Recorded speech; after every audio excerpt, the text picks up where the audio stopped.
Welcome to the Shreveport Connection. I'm kind of ticked off at TNA Wrestling for the worst show ever could be made possible. And it really sucked. And basically go to their site, go to their website and watch the pay-per-view.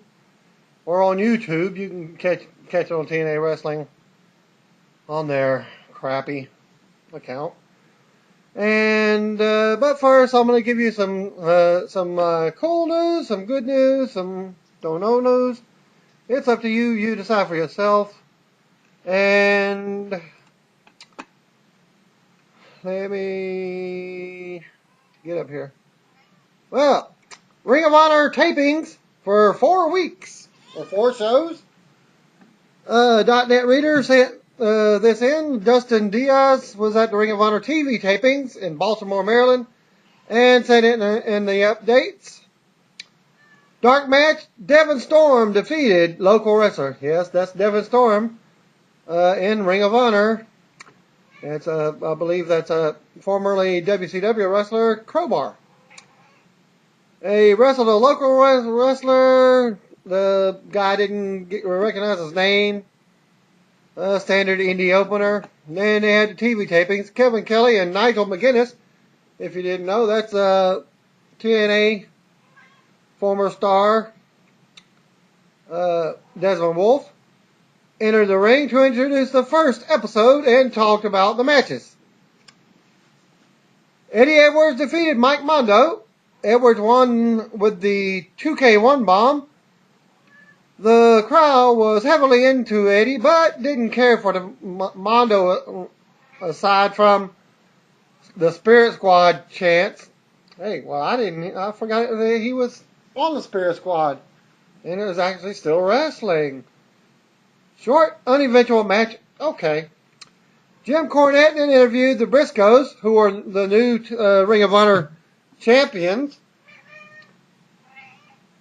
And they had the tag belts with them. They want to collect the fine money from the world's greatest tag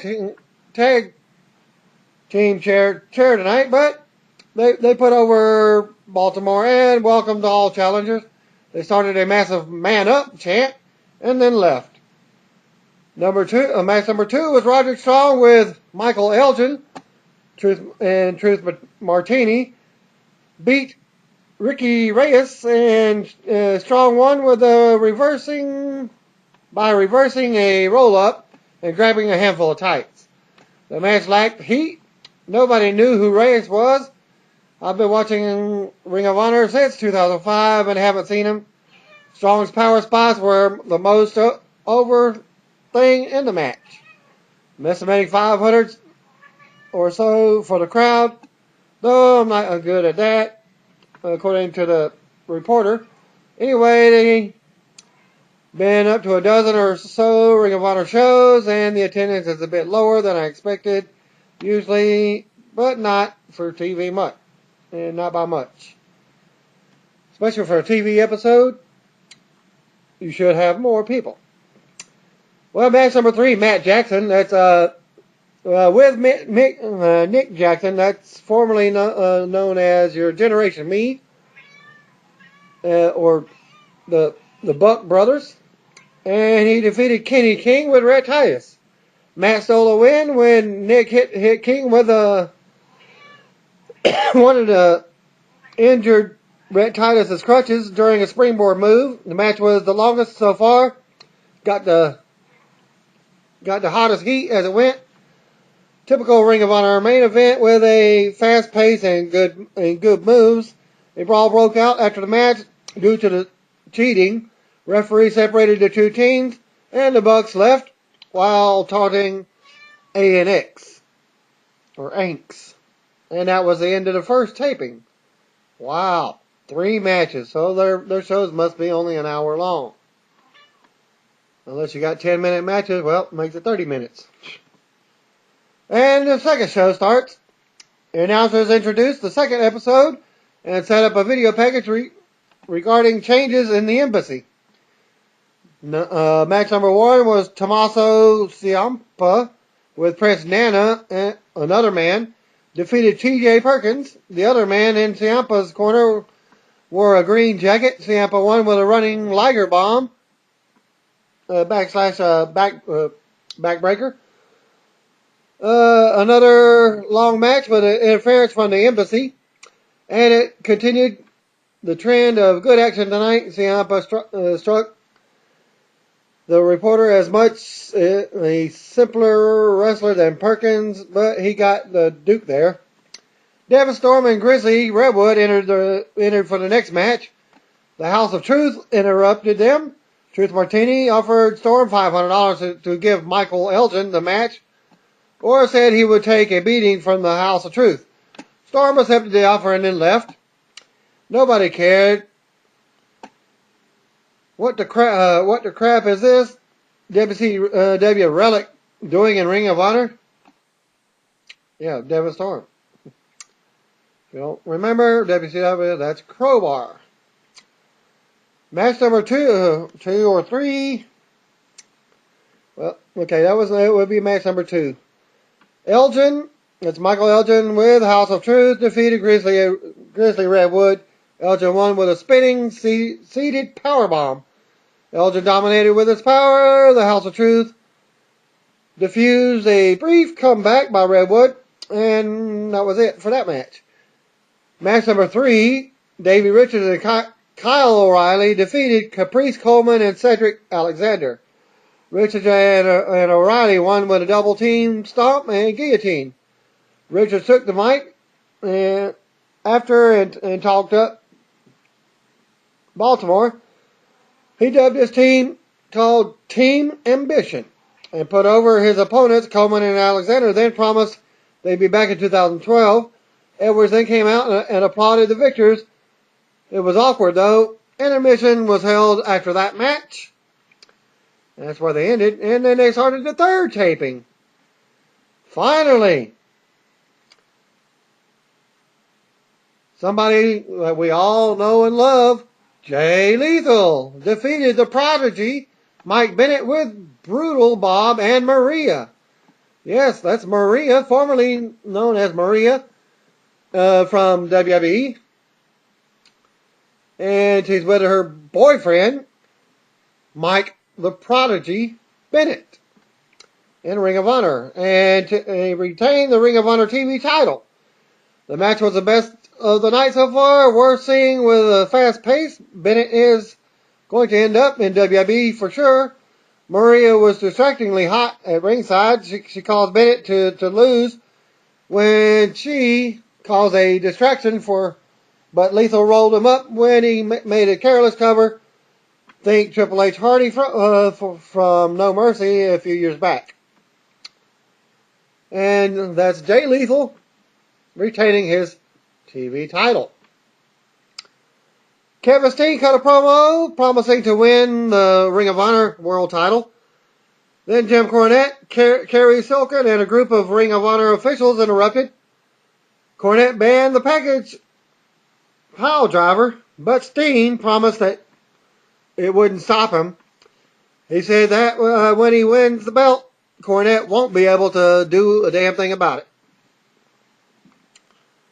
World's Greatest Tag Team came out for a match. Then they said that they'd give an interview because Steen talked too long. Not sure if that storyline was ad lib or storyline. They were to face the Bravados. Benjamin criticized the Briscoes fans. He said he was holding the show hostage until the Briscoes came out and granted them a tag title rematch. Because they were the former tag team champions. And then enters Todd Sinclair, the owner of the program, of the network. Then Cornette, who pleaded with World's Greatest Tag Team that there wasn't time. The Briscoes came out and the bell rang to start the impromptu match. Match number 2, Mark and Jay Briscoe defeated Charlie Haas and Shelton Benjamin by disqualification. Benjamin hit Briscoe with a chair. Match was just picking up speed when Haas kicked the Briscoe out of a pin into a chair Benjamin held up World's Greatest Tag Team went strong heel there. Cornette find them again. It was worth it. Shelton Benjamin, as he shouted before he left, "I've got a lot of money." He was saying with another quote, and that is the third taping. And for the fourth, match number 1, Eddie Edwards defeated Kyle O'Reilly after reversing a roll-up, similar to the last one. Fast-paced, stiff, and lots of reversals. This was your old-school Ring of Honor match for the night. I mean, in the best possible way. Edwards had O'Reilly in the ankle lock. Then, when Davey Richards came out to back up O'Reilly, then Adam Cole came out to back up Eddie. Edwards then invited Cole to form a tag team of their own, then challenged Team Ambition to a match. So Ring of Honor has basically been about Eddie and Davey's unspoken love for a long time now. Thought we blew that off, no pun intended. At Final Battle, I guess we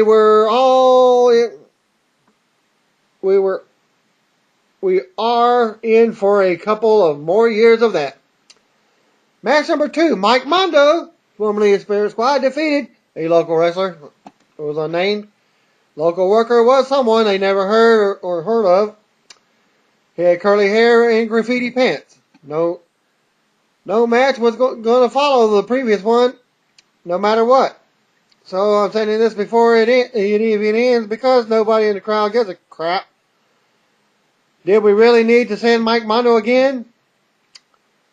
As if we wanted to see him before the crowd started getting hostile. We knew there was one more good match and one more shitty match to go, and we weren't in the mood for this one at all. Then Kevin Steen enters, who laid out both men with the F5, apparently his new finisher, after decrying these men having a match when he was to wait for his return. No shit, Mike Mondo. Steve Corino then appeared at the timekeeper's tables, but officials kept them apart. And your final match, your match number 3 for the 4th taping, Michael Elgin and Roderick Strong defeated the Briscoes by disqualification.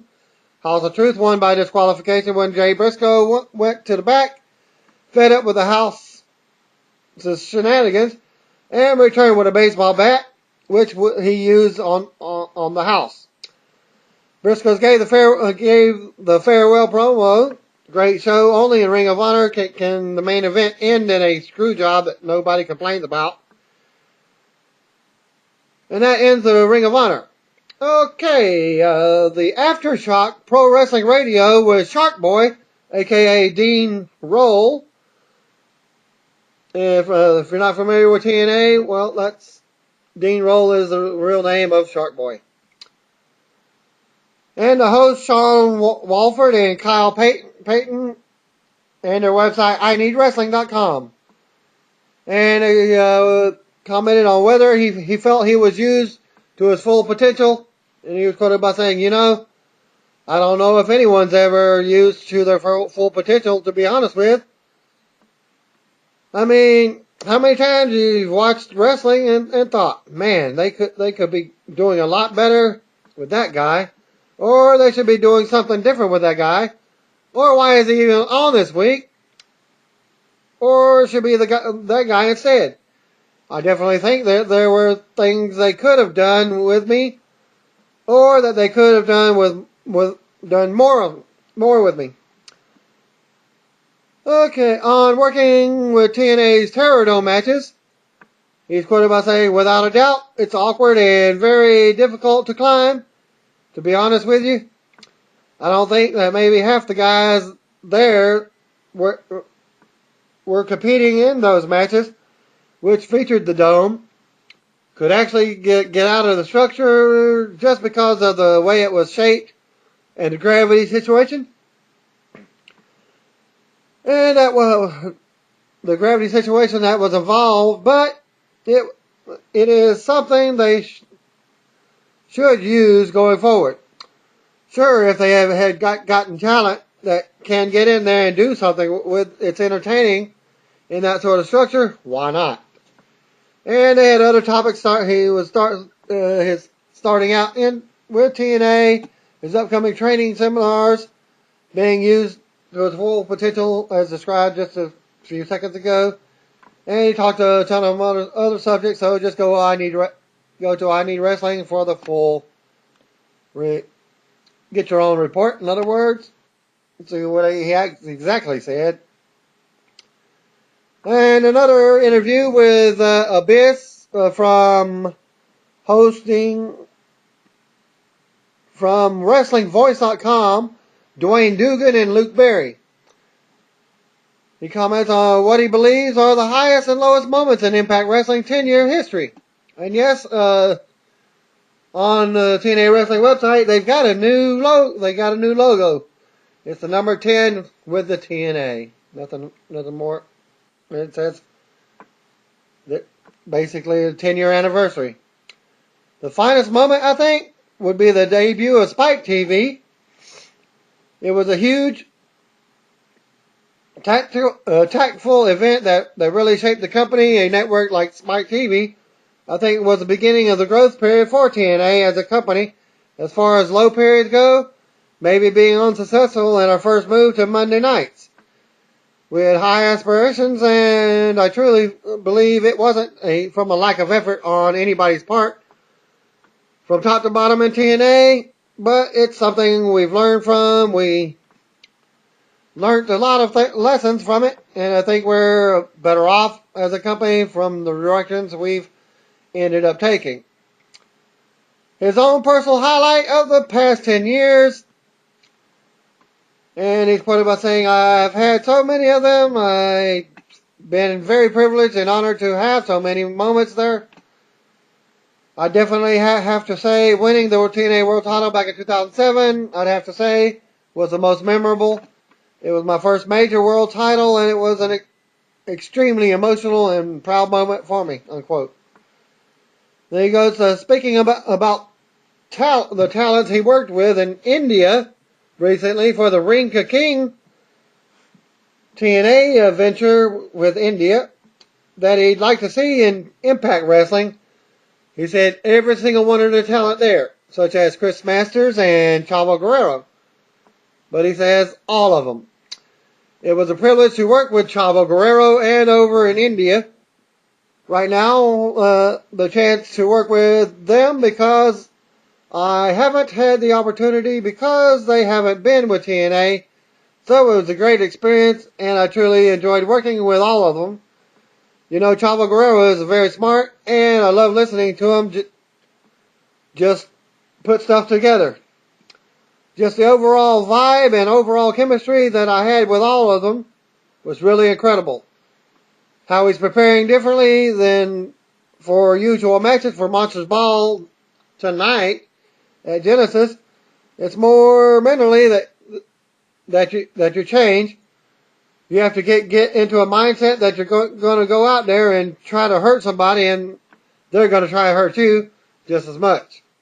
And throw in the fact that it's a Monsters Ball match with weapons, you have to prepare yourself and it's not going to be a regular match.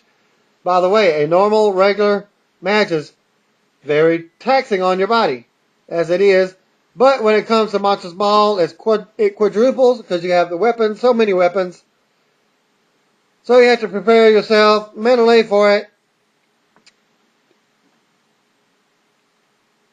And to fight and to come out like a war.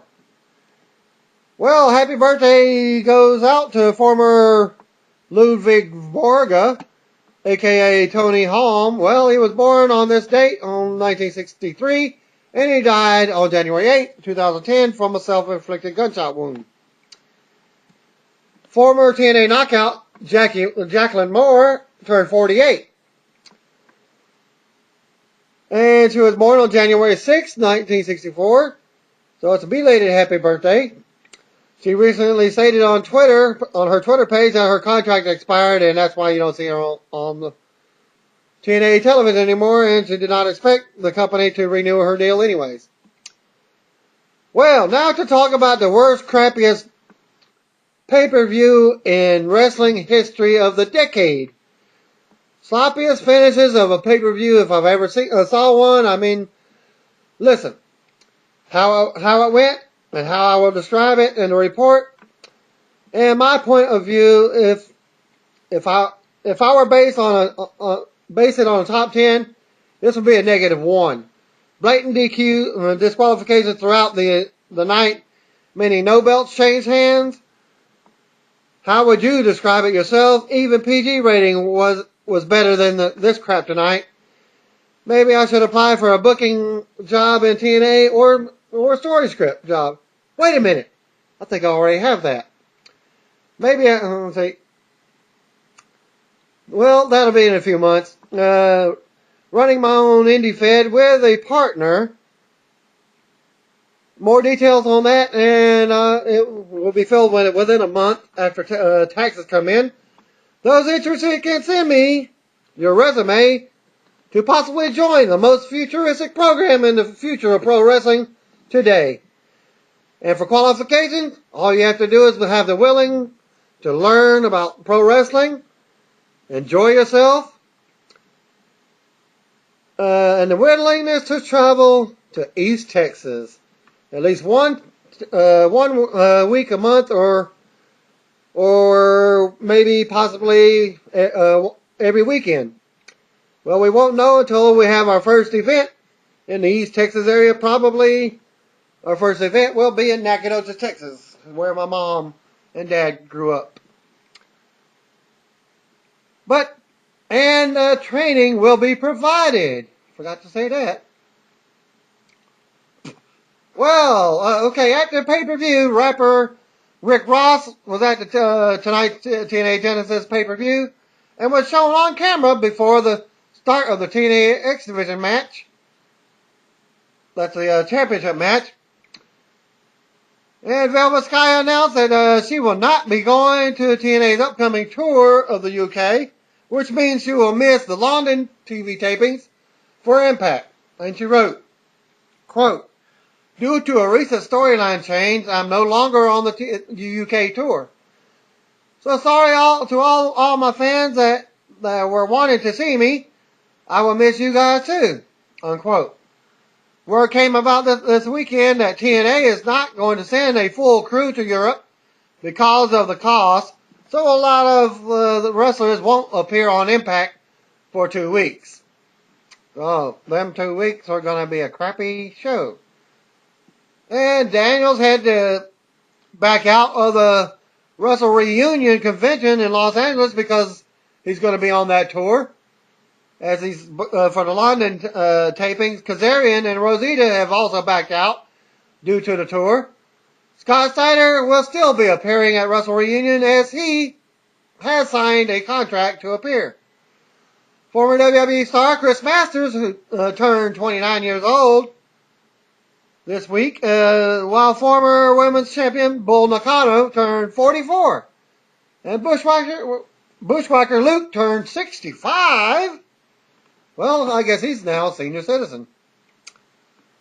And now for the crappiest pay-per-view, shittiest finishes of the decade, TNA Genesis, aired live on pay-per-view from Orlando, Florida in the Impact Zone. The show opened with the footage from earlier of the day of Bobby Roode arriving in the building. Mike Tenay and Taz were on commentary. Additional footage aired of Jeff Hardy's arrival from earlier in the day. The announcer spoke about the show until the introductions for the opening match started. Of all the shows for TNA to skip the opening video package that normally kicks off TNA pay-per-views, normally I'm all for skipping the videos, but there's a playoff football game in overtime, damn it. Well, when you watch it online, they were playing the NFL copyrighted show on their network or on their site. Match number 1. Austin Aries defeated Kid Cash, Jesse Sorensen, and Zema Ion in a 4-way elimination match to retain the X Division title in 10 minutes 50 seconds. Rapid fire action to start with, all 4 men in the ring at once. Well, that's how a 4-way starts. Well, Zima Ion performed a top rope 360 splash on Cash and pinned him to eliminate the Kid Cash at 6:05 in the match. Aries performed the same move on Sorensen just seconds later, but Sorensen kicked out of the pin attempt, drawing a Jesse chant. Sorensen pinned Ion with the inside cradle a short time later. Zima stuck around and complained. Aries caught Sorensen in a small package, but Ion bickered with the referee to distract him. Sorensen came back with a neck breaker and went for the cover, but Ion was still distracting the referee, so there was no pin counted. Well, Ian dropped off the apron finally, and the ref counted a near fall. Late in the match, Sorensen went to the ropes, where Ian tripped on the Ian tripped him up. Aries performed a running drop kick on Sorensen, who was still hanging on the ropes. Aries followed up with a brainbuster from the middle rope and scored the pin. The announcers then narrated highlights of the match afterwards. Well, that was I would say the best match of the night other than the knockouts, even though that was a screw job as well. Okay, elimination aspect definitely added something to the match, and the wrestlers maintained the fast pace from bell to bell. The finish wasn't as brutal as it may seem on paper. Aries protected Sorensen to the point that it was like a glorified suplex because he landed on his back rather than his head. It was good to hear that the crowd got behind Sorensen with frequent Jesse chants throughout the match. Granted, he was the only true babyface in the match, but it looks like he's starting to catch on. Backstage, Jeremy Boras interviewed Devon's sons. For those that don't know, well, Devon's sons were with the Pope during the pay-per-view, but after the match, they are no longer with him. They're back with their dad. Well, they yapped until the Pope showed up and delivered the real mic work. Pope said they won't have to deal with Devon's black behind again. He put his arms around Devon's sons and said, "Daddy has spoken." A highlight package recapped the Devon and Pope feud, and that match is up next. Where's up next? Devon defeated Pope with Terrence and Terrell in 10 minutes and 15 seconds. Well, the announcers were saying one of the brothers was 21 years old, so he's able to wrestle, but the other one was only supposedly 16 or 17. So we'll wait to see which one debuts first. Devon went after Pope aggressively to start the match, but he ended up doing a lot of selling. There were dueling chants for Pope and Devon. The Devon supporters won. At 6 minutes in the match, Pope positioned Devon's head in front of the ring post. He threw a kick near Devon's head that missed, though Devon did flinch a bit. Later, Pope called for Devon's son to join him in the ring, and he told them to attack their father. They hesitated a bit, but Pope was persistent. He got upset, and they continued to hesitate and attacked one of them. The remaining brother took issue with it, and Pope punched him as well. Meanwhile, Devon, well, he started doing the Hulk up or warrioring up, and was taking the ropes and was getting up. And he got on the offense and had a comeback and spit on one of Devon's. Pope made a comeback and spit on one of Devon's sons. Devon ended up making a comeback of his own and hit a finisher saving grace and scored the clean pin. After the match, Devon's sons entered the ring and he looked apprehensive, but eventually held out his arms, welcoming back his sons to the family, which led to a big hug. So Devon's sons didn't mind turning on their father and hitting him with chairs, but they had a sudden change of heart when Pope asked them to put the boots to their father. Whatever. Just please make the Devon family soap opera stop once and for all. Well, Jeremy Borash backstage spoke about Jeff Hardy's road to redemption. He was interviewed by Velvet Sky. Sting entered the picture, and Velvet said she needed to talk to him. Velvet lobbied for the Knockout VP or Vice President role since it was up for grabs, so to speak. He tried to respond, but Velvet started ranting about Madison Rayne. Sting tried to talk again, but she interrupted him again to suggest her plan for occupying Madison Rayne during the title match.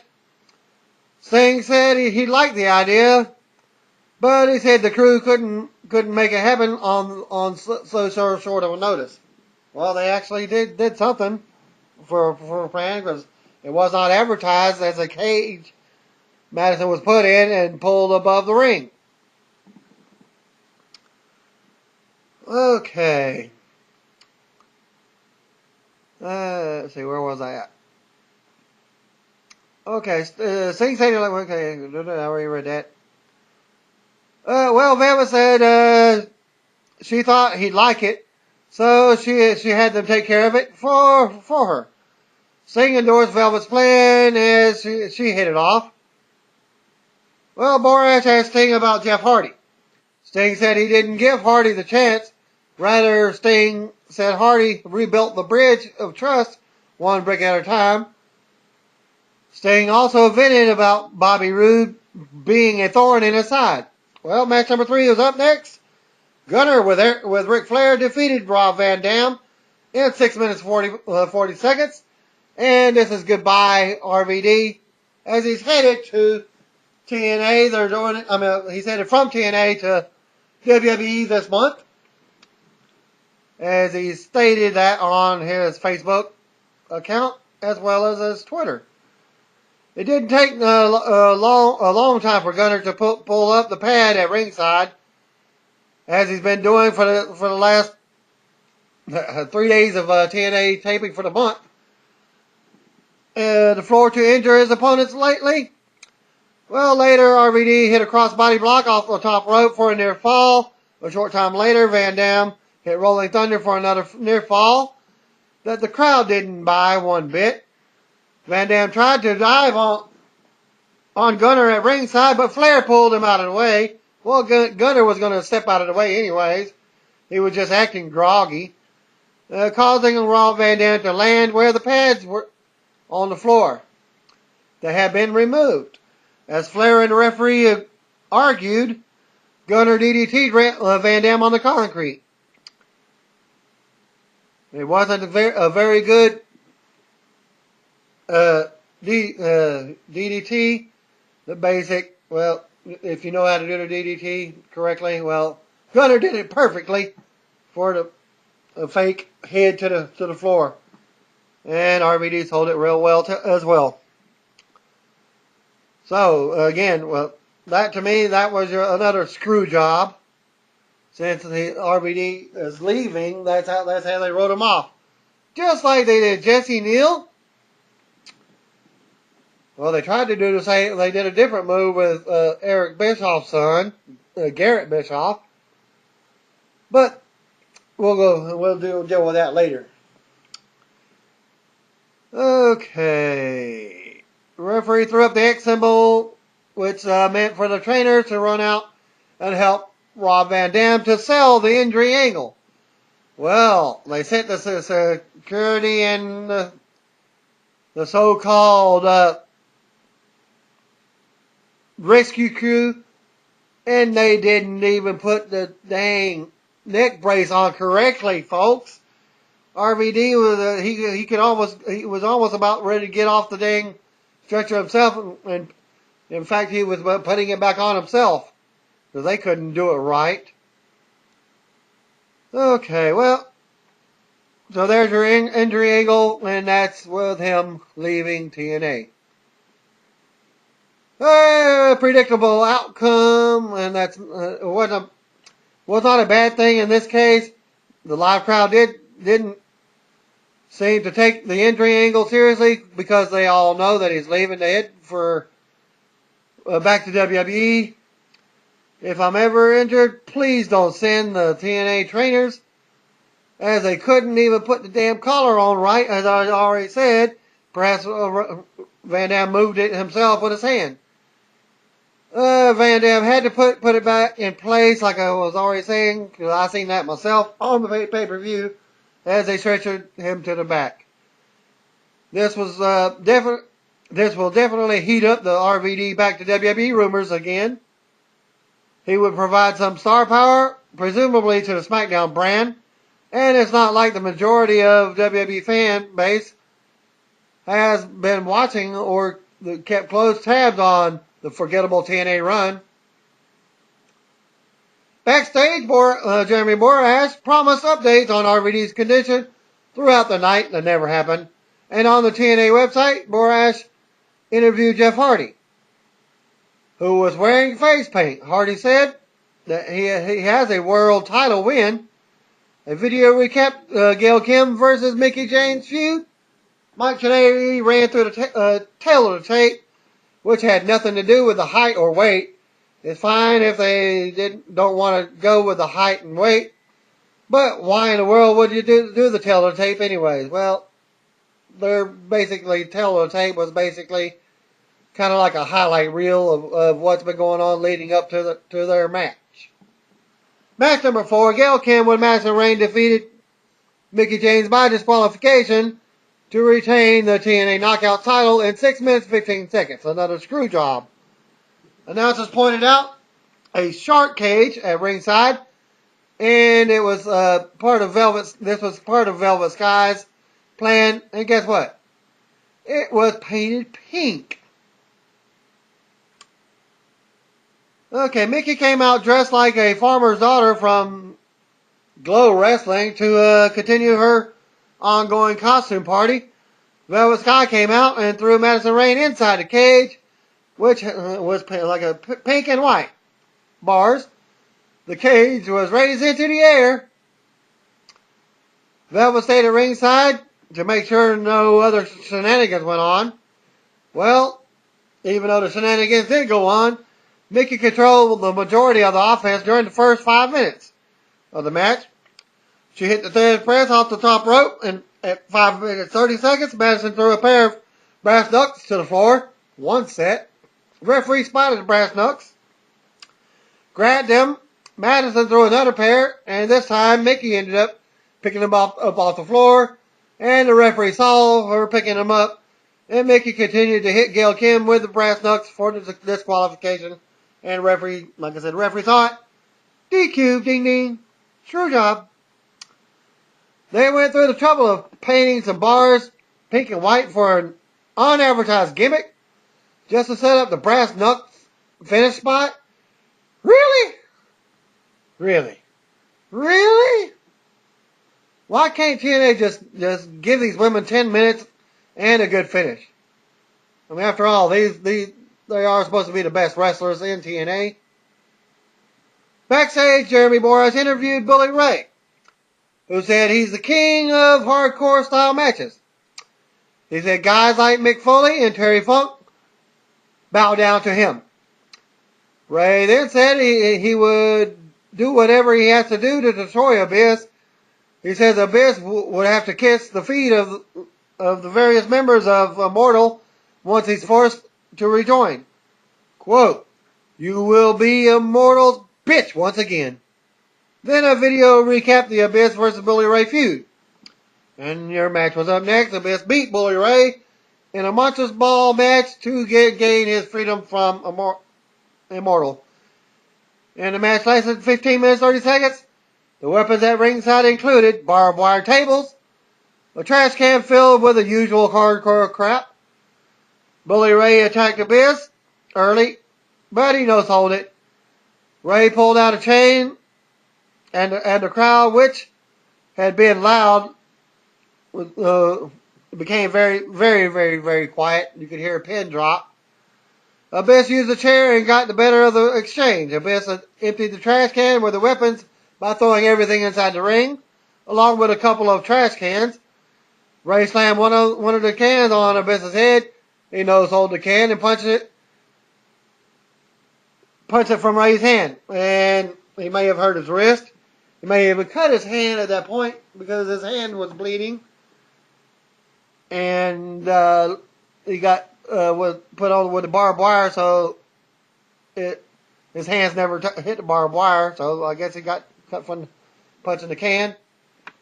Abyss pulled out Janice from under the ring. What, you know, the 2x4 Hacksaw Jim Duggan. Well, this one's got nails in it. From underneath the ring, and the fans started cheering. Abyss swung Janice at Ray in the corner.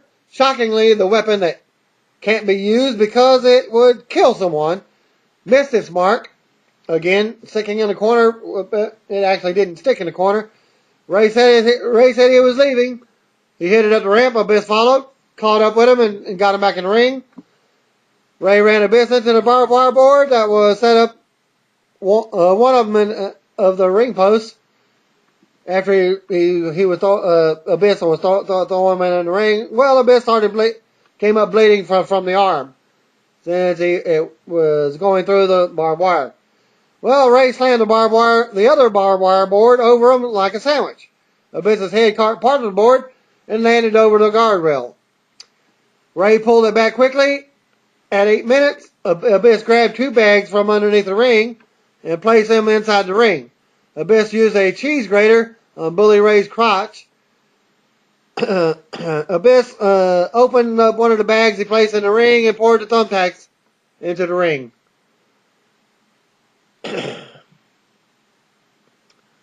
Ray hit him with a low blow and continued to sell his own groin area pain because you think the cheese grater would be used on the head. Well, he used it kind of like a bowling ball, but kept it in his hand and nailed him right in the nuts.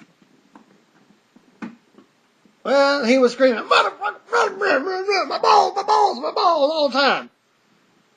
He was going outside. Ray yelled. Abyss made a comeback and chokeslammed Ray through a table in the ring that he set up for a near fall at 10 minutes and 25 seconds. And now at 12 minutes 5 seconds, Ray slammed Abyss onto one of the barbed wire boards and covered him. Abyss kind of lifted his shoulder at 2, though it was technically held down by the barbed wire. The ref stopped the count anyways. Well, according to this reporter, well, his shoulder was up anyways. Ray put another barbed wire on top of Abyss, and performed the bubble bomb for a small holy shit chant and another near fall. And when he went for the 2 boards with the barbed wire were sandwiching them, Ray went up top and jumped off the top, and Abyss kind of like tilted the board a little bit with his hand still holding the barbed wire. Well, you knew something was up because that was Bully's cue to just barely hit the edge of the board and then slide off, bounce off, or whatever. And the particular boards did not even break at all. So if he would have landed in the middle, it may have broke, but on the edge of it, come on now, you know it's not going to break. The ref, like I said, stopped anyways. Ray put another barbed wire on the board, performed bubble bomb. Ray picked up Janice and tried to hit Abyss with it. Shockingly, the weapon that can't be used without killing someone did make contact. Rather, Abyss dodged it and chokeslammed Ray onto the thumbtacks for a near fall of his own. Some fans chanted, "This is awesome." Yeah, I heard it myself. Thanks for the report. Sure. Well, Ray grabbed a kendo stick and slammed it on Abyss. Wow, like a kendo stick's gonna really hurt. Okay. Ow. Ow. Ow. Okay, well, back to it. Ray charged towards Abyss, who recovered and hit the back hole slam on the barbed wire board and scored the clean pin. Well, this didn't do much for me. It was slow pace, and Ray went for the comedy more than heat. He didn't go Eric Young or Santino Marella on the bit, but the fans were laughing at him and holding his balls after Abyss hit him with a cheese grater. It looked like they used the gimmick barbed wire, at least in some spots, but because Ray appeared to leave without a scratch on him, if so, good for them, as the live crowd didn't seem to notice the difference. Backstage, Jeremy Borash interviewed Matt Morgan and Crimson. Crimson said, "Destroying lives is what he does." Morgan delivered the bulk of the mic work for this team, and which was a pretty good thing. But at least he's got some Crimson has some mic work, and he actually uses some enthusiasm into it, which most people don't do, Jeff Hardy. You put some emphasis on your stuff. And match number 6, Matt Morgan and Crimson defeated Samoa Joe and Magnus to retain the TNA tag titles in a 9-minute 25-second match. After 5 minutes of the lost my spot. Yeah, not the Arn Anderson spot, but the spot. Okay, there we go. After 5 minutes of nondescript action, a shot aired of Bully Ray beating up Abyss backstage. Meanwhile, Crimson made a hot tag to Morgan, who worked over Magnus. In the end, Morgan and Crimson hit a double chokeslam on Magnus and got the win. Nothing really wrong with this match, minus an awkward, but I don't think the fans were all that fired up about watching the tag team champions defend their titles against the makeshift heel team. Backstage again, Jeremy Borash, whatever you call him, it's Borash, interviewed James Storm, who put his hat and his glasses on Borash. Storm pretended that Borash was him briefly. He said, "The key is that I believe he can beat Angle." All that I believe talk with the southern drawl just gave me flashbacks to the Blue Collar Comedy Tour. Match number 7, Kurt Angle pinned James Storm in 14:45 seconds in another screwed finish. TV chef Robert Irvine, a.k.a. the future Mr. Gail Kim, was shown at ringside, but they did not acknowledge his relationship with the knockout champion. Angle stalled early by heading to ringside. They eventually locked up. Storm had an offensive sequence, and then it was the Angle's turn. A slow start aside the Storm sequence. Most of Angle's early offense consisted of headlocks and chin locks. Taz tried to make the chin lock seem bigger than it was by saying it was a crossface chin lock.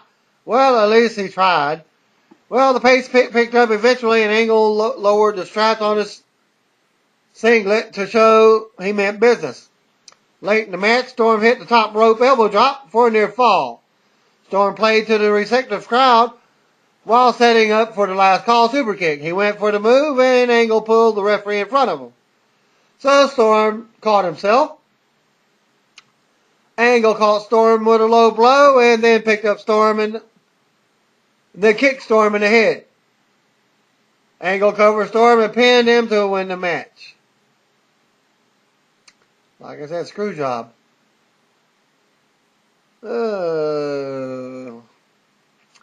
Janae said it was a very even matchup until Angle took the low blow road.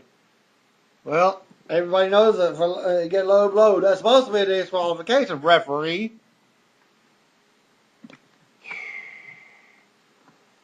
Match didn't even live up to my expectations again this month. I expect more from these two. It took too long for them to kick into second gear, and there was nothing particularly memorable about it. Storm is the rising babyface star, and he needs to step up and deliver in the ring. Working with Angle used to be an automatic recipe for a great match, but that hasn't been the case here. One can only hope the rubber match is better. Well, he was just getting it on his offense. Well, so why stop a match right there? He could have a comeback and do a good even match. Well, okay. Backstage, Bully Ray was asked about whether Abyss was, since he was shown beating him up earlier. Ray acted like he didn't know. Then they showed a video package setting up the main event. Backstage, interview with Bobby Roode from Borash, who wisely healed up on the live crowd and Hardy's fans. He said he is the it factor of professional wrestling. Roode said he will do whatever it takes to save the World Heavyweight Championship, to keep the World Heavyweight Championship. Remember that, Jeff, whatever it takes. Maybe it's just because we've seen so many TNA pay-per-views in the past, but that last line sounded like a code for here comes a cheap finish. Well, it was a cheap finish because it was a screw job. Well, today ran through the tail of the tape, which informed us when Hardy earned a title shot, or how he earned a title shot, how Roode survived overtime against AJ Styles, and questioned whether Hardy can cap off his redemption by winning the title tonight. Apparently, I really need to stop buying cheap tape measures. The tape measures I buy just have stupid numbers and don't tell stories or ask questions. Stupid Walmart. Match number 8 and your main event of the evening. Jeff Hardy defeated Robert Roode only by disqualification for the TNA title in 19 minutes and 30 seconds. Of course, you cannot win by disqualification in a championship match, unless therefore stated. Jeremy Borash handled the in-ring introductions after they were already out for the main event. Crowd loved Hardy, and Roode got some boos. The wrestlers traded offense to start the match. Hardy had a run of sustained offense. Then they went to the floor, and Hardy got a running start and jumped off the ring steps and crashed into Roode, who was against the guardrail at 5 minutes 20 seconds. Roode went back on the offense and hit a suplex, and then followed up with a knee drop off the second rope for a close 2. Roode locked in a chin lock. Hardy fired up and came back to life, only to have Roode slam him back down to the mat. Roode stood up and healed up for the live crowd and didn't get much of a reaction. Roode threw Hardy aggressively under the bottom rope to the floor.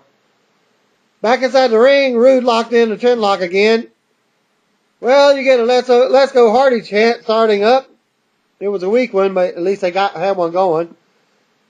And you could actually hear the live crowd in it. But Roode cut off Hardy's offense attempt and started, and the chant stopped as well. Roode applied the crossface on Hardy, who eventually reached the rope to break the hold. At 12 minutes 35 seconds, Roode went to the second rope and hilariously mocked Hardy's dancing. He jumped towards Hardy, who put his feet up. Roode still managed to get to his feet first, but Hardy got the better of the punch exchange and followed up with an offensive flurry. Roode cut off the offensive flurry with a spine buster for a near fall at 15 minutes. Roode brought Hardy to the ropes for a suplex attempt, but Hardy avoided it and was setting up for his finisher when Roode rolled out of the ring. Roode grabbed the TNA title and belt and started to leave the arena. But,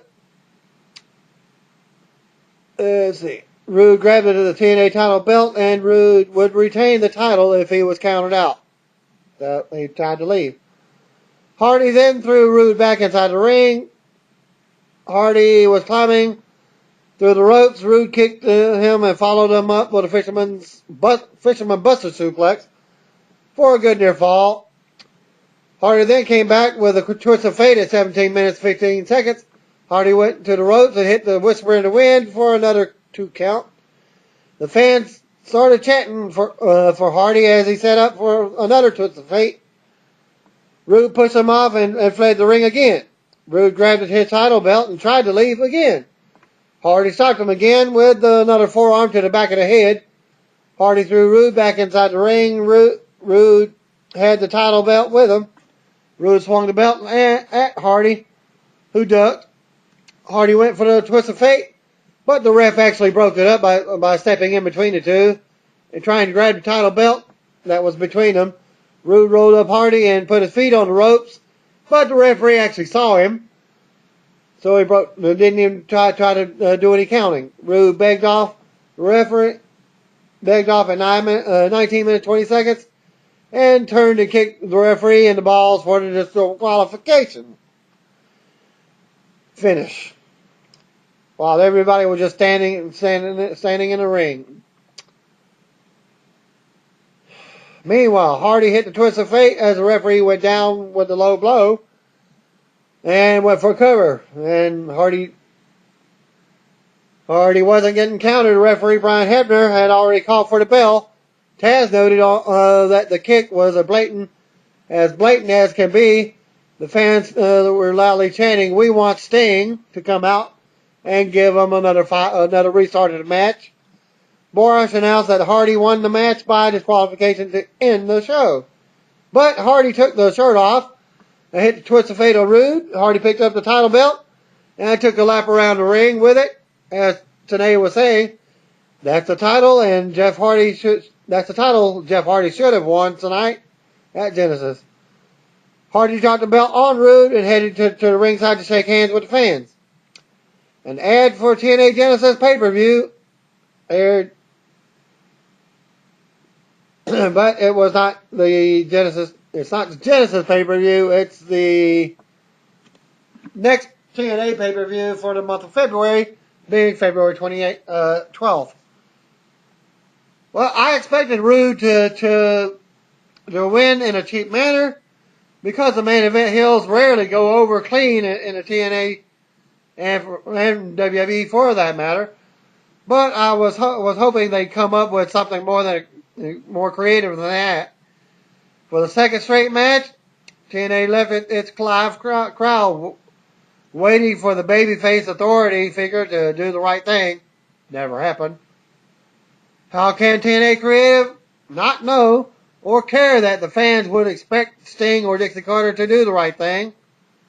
They continue to make the authority figures look incompetent, while also making the referees look like morons. If they want Rude to get over as the top heel, how about having him actually beat some big names clean? He's essentially being booked like Jeff Jarrett years ago, when it felt like every pay-per-view ended with him hitting someone with a guitar at the end of the match while the referees wasn't looking. Overall, this was another ho-hum show. Not to me. Well, according to the reporter, not to me. It was the world's crappiest wrestling show of the decade. The main event was solid until the expected cheap finish, and the opener was entertaining. Nothing less really stood out as memorable, other than the screw job finishes and the remaining of the pay-per-view, the live atmosphere for the pay-per-views, and television shows. Let's see, the live crowd was livelier than last month, but the Impact Zone continues to provide a terrible atmosphere for the pay-per-views and TV shows. So why don't you travel and have better shows, TNA? And that will end my pay-per-view results for TNA Genesis. Stay tuned tomorrow night for Raw and your TNA spoilers. Thank you and have a blessed week.